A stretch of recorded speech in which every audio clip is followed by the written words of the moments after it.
Before you start, I would like to dedicate this year to my dad's father's Yahrzeit, and it was meant to be on the 9th of Adar. I don't know if you can see.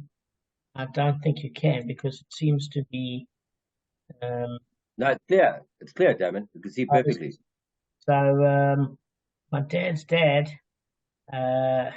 yeah, when he passed away, I was the last one to speak to him, and he was a minimal guy. I think if he was alive today and he saw what was happening with the woke generation, he would be absolutely horrified. People were complaining in COVID they'd have to sit isolated. These guys were in basements avoiding the Nazis. I mean, it was a bit different. You know, Yeah, absolutely. we were complaining that we had to wear masks and have hand sanitizers. I think we're really soft. I think they would be ashamed of us. Absolutely. So his name was Tzvi, and Harry. They often have the name Harry, the Hebrew Yeah. name or Herschel of Tzvi. It's not unusual. And I just want Kevin to teach us words of Torah, and then we'll share a new mission. Okay. Say again? No, I want your words of Torah. I thought you said something else. Okay, so continuing with this great sefer. It's always a safe option to use the sefer because there's Yes. wonderful words of wisdom in it. Anyway, so continuing about the theme of compassion and cruelty. Compassion requires feeling the pain of the other person, doing whatever possible, what one can to alleviate their pain, and assistance mustn't be with any ulterior motive. They owe you one. You do it because it's the right thing to do. You do it because it's decent, because that's the right thing to do. Not expecting, like unfortunately, the world today is people do things and they expect something in return. It can't always be like that in every case. And it says here misplaced compassion can lead to eventual cruelty. Then, just for another minute or two, this section's entitled Compassion and Cruelty Mixed Together. So the attribute of compassion is innate in the heart of every human being, even in the heart of a cruel person. The picture of Rudolf Hess, Yamach Shemor, there's a picture of him, Yamach Shemor, bending down and giving milk to a cat is one of the most bitterly ironic scenes. The same person who was a cold-blooded murderer and murdered 6 million of our people displays the odd case of compassion for a cat, because that obviously a cat was worth more than a Jew. Jews was regarded as less than an insect. That's what they thought. So a cat was like a wonderful creature that deserved compassion. And it says here, going back to what you said a few minutes ago about how your grandfather and all our grandparents, by the way, not only yours, Damon, wouldn't like what's going on today. All of them, in fact. I think I speak for all of us. All of them wouldn't be impressed with this generation. It says here, history has proven that people can commit horrific acts in the name of compassion. Some European countries have outlawed ritual slaughter and circumcision as inhumane, so that affecting the Jewish and Islamic communities. Yet some of those enlightened nations do not hesitate to partner in the genocide of the Holocaust, did not hesitate, and while speaking niceties to do very little to stop the suffering and killing of millions around the globe. The SPCA focuses on the suffering of animals and, in the name of compassion, opposes animal testing for medical research that can save lives. Okay, it's quite interesting. I don't want to go too much. So that's. I think we know all of this. That the world is not exactly thinking. It's not operating on a logical basis. And I mean, I know somebody. When Saddam Hussein was found in the bunker, in 2009, whenever the US forces found him hiding in a bunker with like $1 billion in cash, I don't know if you guys remember, he had like more than $1 billion in actual notes in US dollars.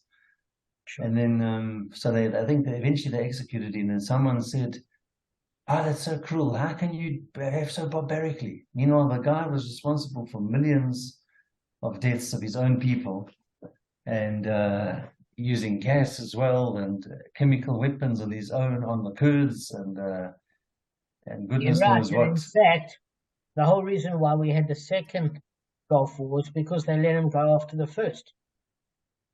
They let him off the hook. They let him escape, or I'm saying there were two Gulf Wars. The one Gulf War, Iran-Iraq War. yeah, there was the Iran-Iraq War, but there were two. There were actually two. Saddam Hussein escaped in the first one. The first one was in 1990, and the other one was a few years later. And then you had the issue with Libya, With Gaddafi. Well, look, I mean, there were the armed conflict. The Iraq War. I mean, obviously, Saddam Hussein was armed by the Americans. They also have a bit to answer for. They created because they were against the Ayatollah, the Islamic Revolution in Iran. Mainly, that's exactly correct. How's this for history, Damon? Haven't you know these facts, surely? I did biology. I can tell you anything about how a rat works or how a stupid insect flies around, but that's about all I can do. Okay, sorry, Damon, we're dominating here. We're not. Arthur, can you add to this with your history knowledge? I should have done history. It's more important than biology, I think. Oh, you didn't do history? Mm-hmm. Okay, it doesn't matter. It's, you can teach us about biology if it's and add it into the Torah or something if you want. Look, I appreciate it. There was, I mean, it started in there was a bombing of Iraq was in 98. Then the Sada uprising, that was in 99. And then there was that whole issue in 2003. Remember, I mean, they should have killed him the first time. They didn't. Yes, can you guys hear me? Yeah, Yes. I'm saying we were doing martial arts, right from the 20th of March to the 1st of May. When we were doing martial arts, right, it was about a month. It was about a month and a week. You had the Iraqi war. Okay, the second point. The first one was in 1998 and 1999. It was over that December period. I remember I was by Sydenham Highlands North Pool with the public pools there. And then we went to Durban afterwards. It was Anyway, stupidity. We let the evil go. Anyway, let's get back to what we're going to do. So we're going to share a Mishnah. I want Gavin to read it. Because, just give me a sec, guys. Let me just share the screen.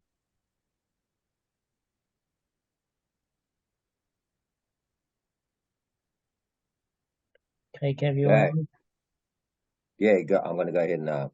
If one gave an article to craftsmen to fix and they ruined it, they are liable to pay. If one gave a carpenter a carriage, a box, or a closet to fix, and he ruined it, he's liable to pay. And if a builder contracted to demolish a wall and he broke the stones or damaged them, he's liable to pay. If he was demolishing from one side and it fell from another side, he is not liable. But if it fell because of the blow, he is liable. Cool. That's good. So if you look at the beginning, if you give an article to a craftsman to fix and they ruined it, what are we talking about here? Well, we're going to discuss whether a person that gives wood to a craftsman to make a utensil, for example, and then he made it into a utensil and then he broke it.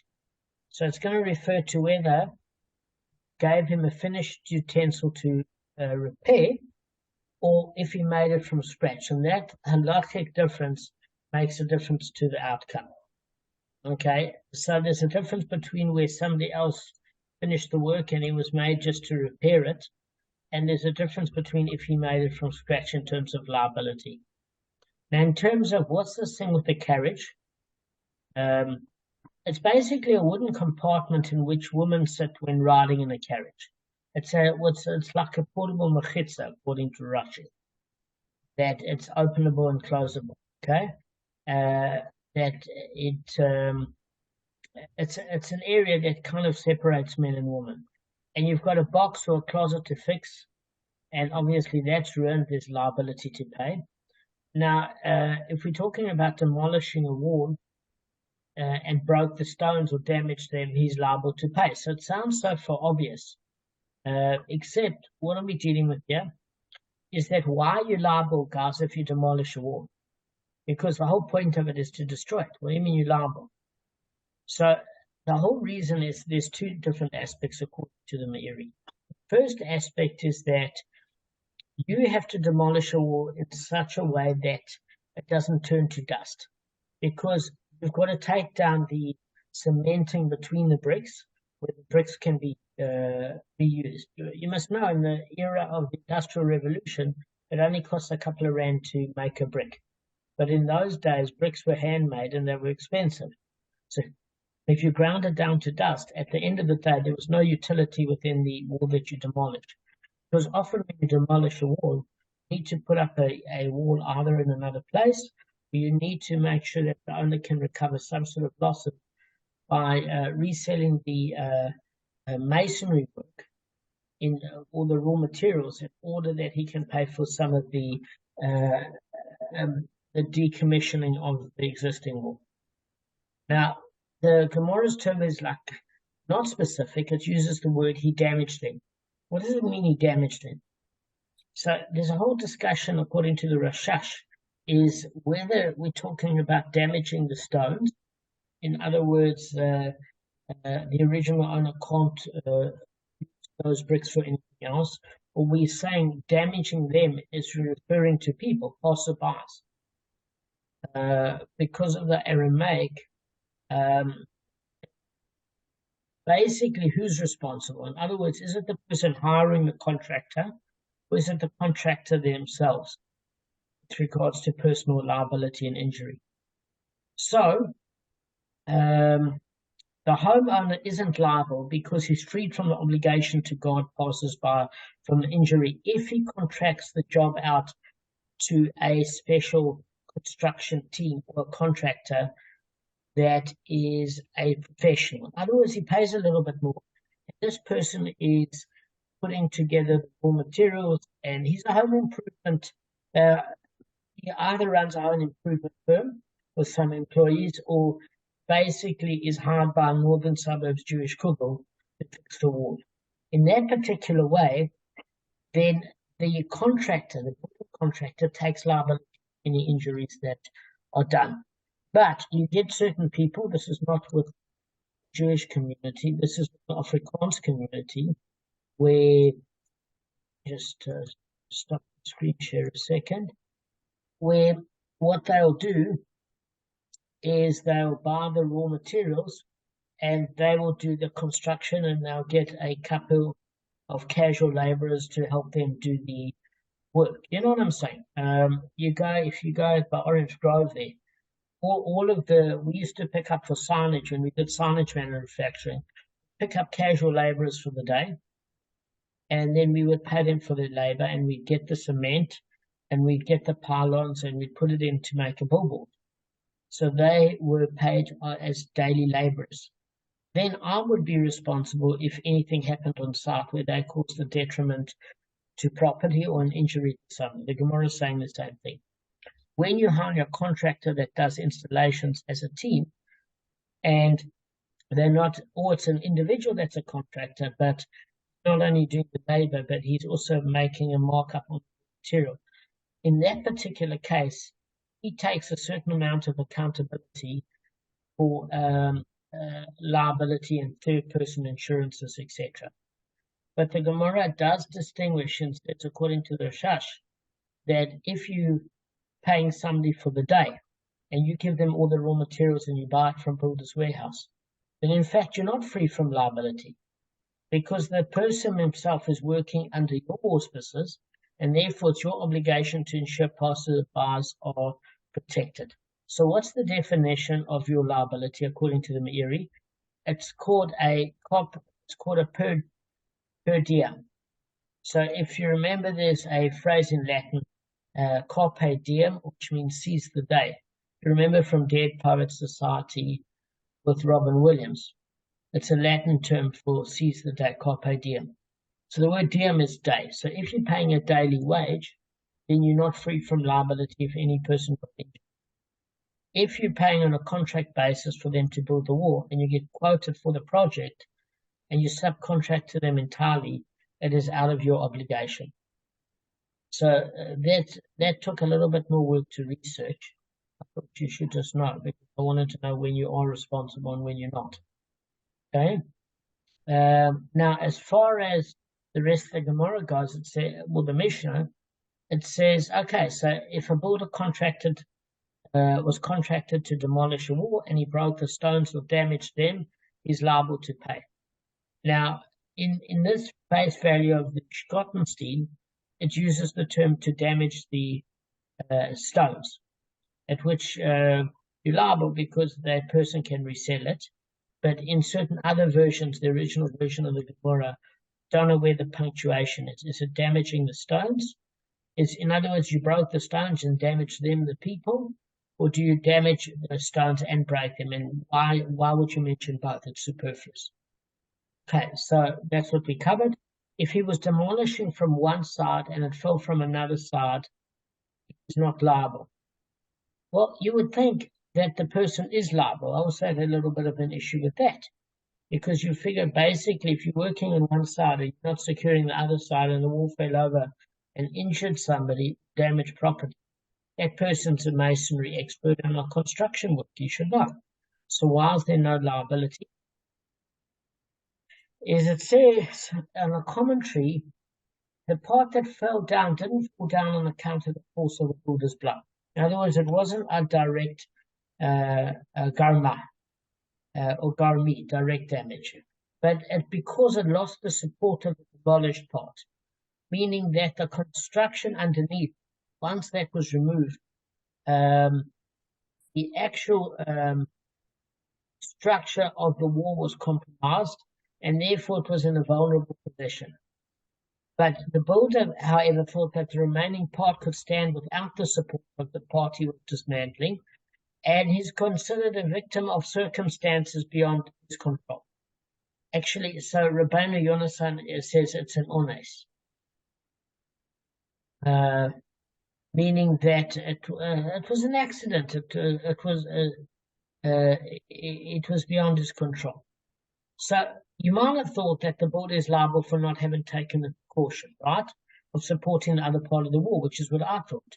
In other words, you should have beams there until you rebuild the wall that you're going to demolish, just to ensure that it doesn't fall down. But the Mishnah takes it literally and says, look, the only thing that this builder was hired to do was demolish the wall. And he did what he was hired to do, demolished it, not liable. But it goes into more commentary by the Yamshach Shlomo, and it discusses why there's no liability for breaking stones, but there's also discussion in terms of, according to certain opinions, why there's no liability for damaging a person. But the consensus seems to be that he was paid to demolish the wall, he demolished the wall. So therefore, he wasn't. If he was paid to build the wall and the wall fell over, then he's in breach of what he was paid to do. Here he was paid to demolish the wall, and in fact he did so. And the falling over of a wall doesn't constitute damaging of bricks to that extent. It's not as if it's being crushed or dynamited. Okay? So he fulfilled his mandate, but albeit in a bit clumsy way. But if it fell because of the blow, he is liable. So what that basically means is that if he struck the wall directly, and that from that direct blow, and not because of a structural breach of compromise was the reason, then that's considered direct damage, and the force of his blow means that he has to be liable, but not if it's indirect. So again, we go to the case of, is indirect a certain amount of culpability, or is it not because the blow never caused it, it's the lack of structure of securing the wall. Guys, I tend to think that that person should be liable, because if they're a professional construction worker and they never set out beams, then their blow wouldn't have had any ill effect had the wall been secured. And any sort of person with this salt knows that this wall would be compromised in terms of structure. What is your opinion before we go on to the actual Gemara? Yeah, they should. That's as a person supposed, like an expert, they got to make sure this if they strike, they hit wall or they hit something, it has to be stable on the other side, so it'll take the effect of it. So Exactly. they should be liable because it's their profession. Exactly. So we can't say be anything unintentional or exactly.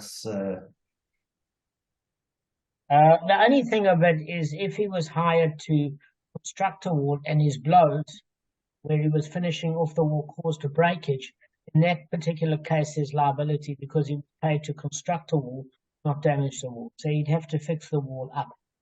But since he was paid here to demolish the wall, he fulfilled the mandate. But he's seemingly not as liable if there were a couple of bricks that got damaged and were casualties of his negligence. Apparently, they don't see it as negligence. They see it as what do you call it? What was the term? Circumstances beyond his control. So I agree with Kevin. It's like a mishap. Yeah, but I agree with Kevin. I mean, this is the guy's profession, and there's no structure. Of course, it's going to come down, even if the hammer blow is relatively small. So, if any of you want to ever have a laugh, there was Scrat. I don't know if you guys ever saw Ice Age, where Scrat took a nut, and that one nut hit inside a motion for the Ice Age. Remember that? One nut, an avalanche. That was genius. If ever you see it. And James, apparently there's a lot of nuts out there that are setting a new evolution in the world. True. It's true. So, all right, guys, we're going to hit the first ruling of the Gemara and explain it. Sorry, I'm feeling a bit under the weather. I apologize. So the Gemara addresses that first part of the Mishnah that says a craftsman who ruins what he was given is liable to pay. Rav Asi said the ruling of the Mishnah was taught only with respect to where one gave a carpenter a finished carriage, a box, or a closet to drive a nail into them. And he drove a nail into them and broke them. Okay? So in that particular case, he was actually paid to fix or repair something.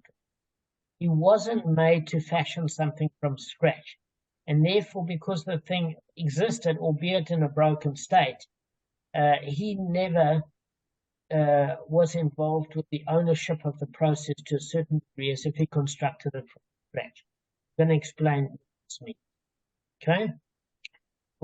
So the Gemara says, however, if you as an individual gave the carpenter work to make a carriage, a box, or closet, or any utensil, and he made them from scratch, not liable to pay. Now, what do you think the reason is, guys? You've learned this. Say it again, just repeat the question, please. Okay, the Gemara, according to Rav Asi, the Gemara is dealing with two different cases. Is that there's liability to pay if you take if somebody gives you an item and you've got a wood mason, you've got a repair shop, you're a carpenter, and you're there to fix up tools or there to fix up electrical components or mechanical parts or hydraulic parts, there you held accountable because you never manufactured it from scratch. You're repairing and you were paid to repair and you failed to repair and you damaged it further. Now you're responsible for that entire item to replace.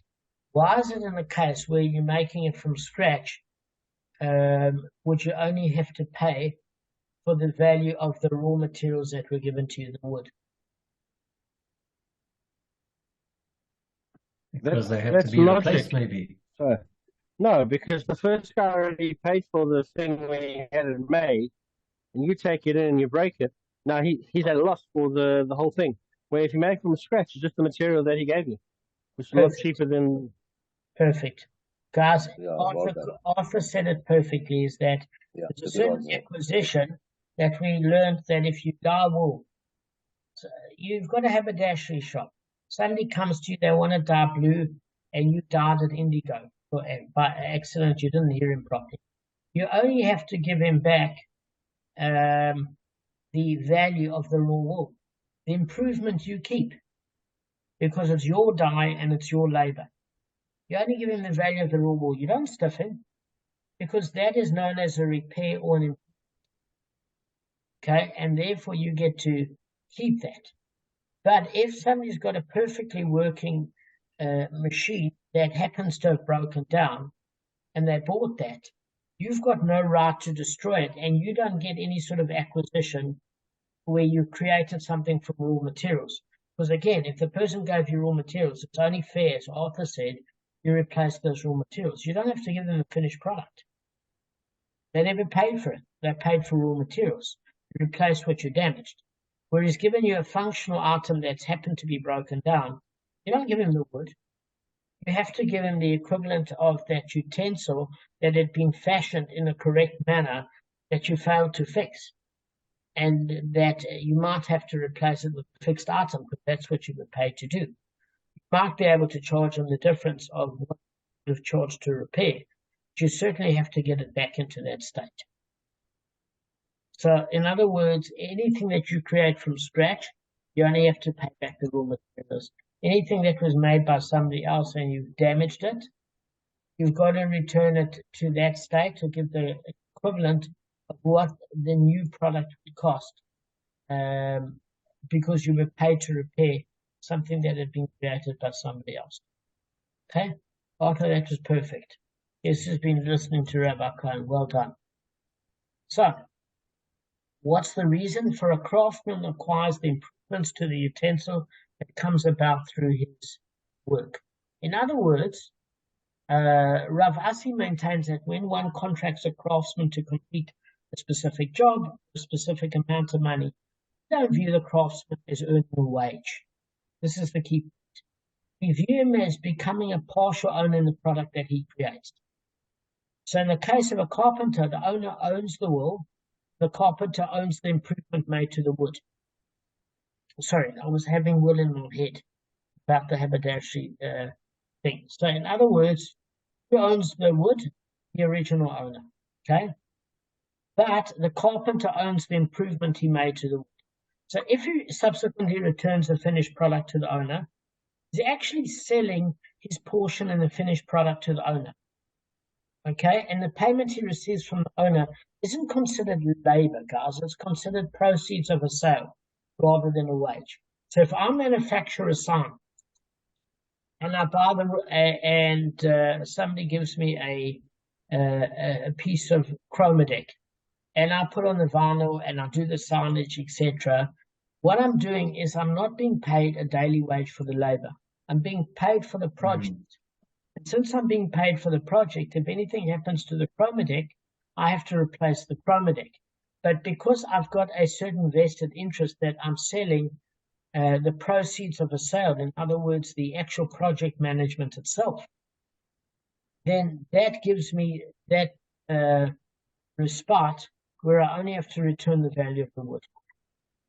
It's different to a laborer that gets a result, and also in terms of liability, it gets a result, which means if I'm doing a sign and it damages somebody, then the client that gave me that piece of metal, I'm responsible on the engineering side for any damage we might have caused on site to anybody. Okay. As far as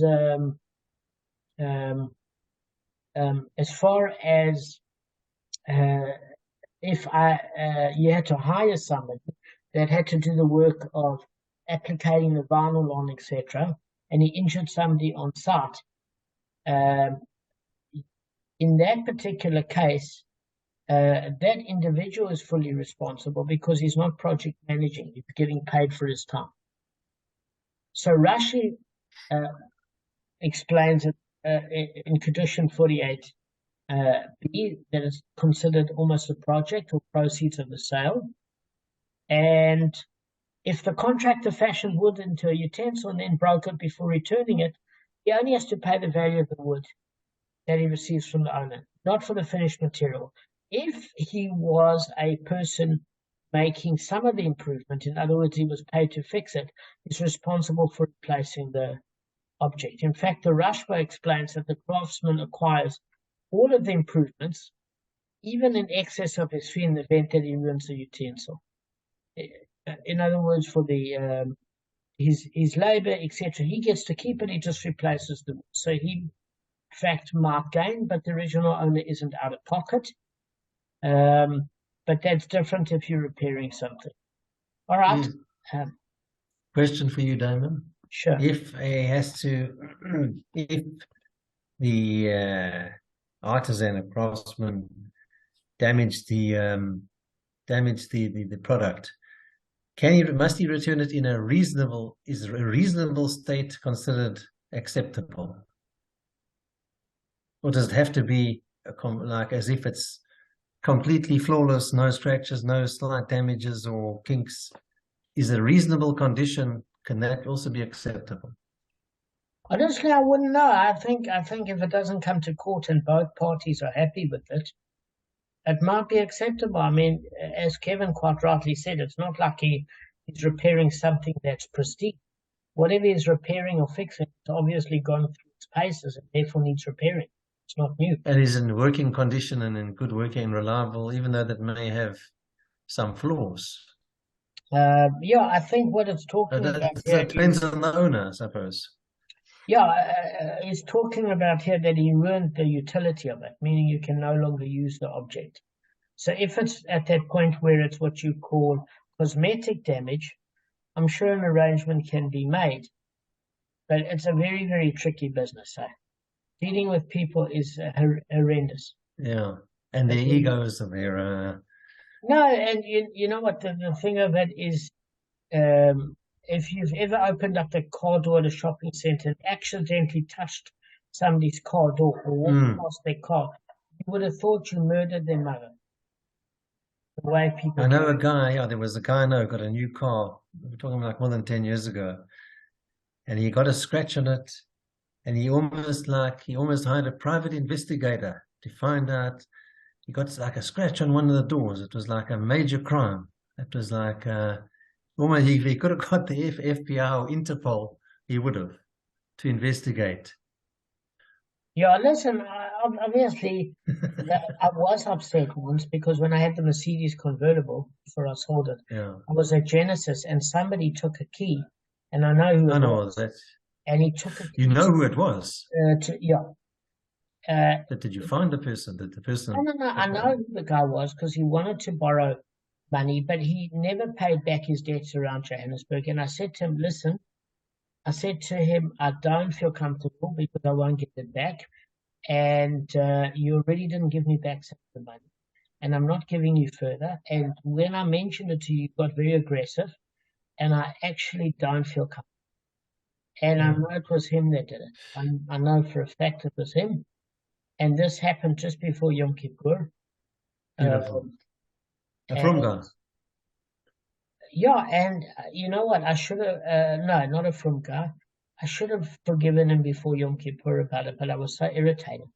But I think if he did that before Yom Kippur, the guy's got no Yirat Hashem. But maybe I failed because I never forgave him beforehand because he did damage.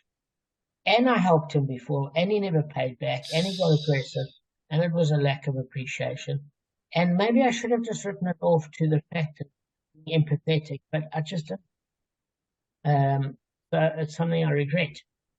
Anyway, so Damon, if Listen, you I regret the fact that you never keyed his car back.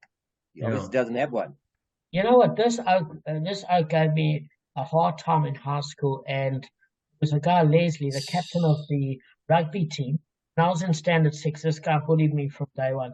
The captain of the rugby team saw this and was very fond of him, and he dragged this guy around the field by his neck.